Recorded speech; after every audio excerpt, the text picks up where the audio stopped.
হোক না কিছু করার নাই।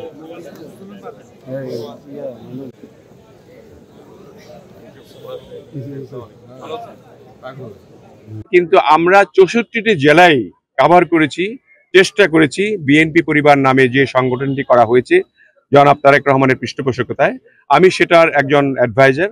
সেখানে আমরা প্রত্যেকটি জেলায় যারা আহত নিহত হয়েছে 5ই আগস্টের যে আন্দোলনের মাধ্যমে যারা নিহত হয়েছে এবং আহত পরিবারগুলিকেও আমরা সহায়তা দিয়ে আসছি।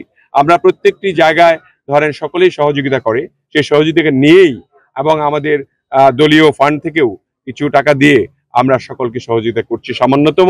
কিন্তু আমাদের অঙ্গীকার রয়েছে যদি আমাদের নেতৃত্বে সরকার গঠিত হয় তাহলে আমরা সারা জীবন সেই পরিবারগুলির সঙ্গে থাকবো।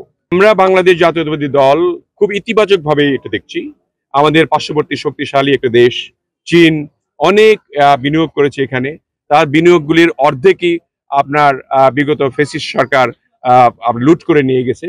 এবং আমার বিশ্বাস যে প্রফেসর ডক্টর ইউনূসের সঙ্গে যে চীনের দ্বিপাক্ষিক আলোচনা হলো তার প্রেক্ষিতে এখানে বিনিয়োগ বেশি হবে।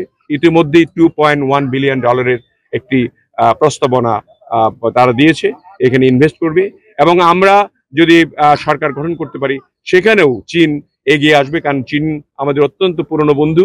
এই ঈদে জামা জুতো অ্যাক্সেসরিজের ডিসকাউন্ট।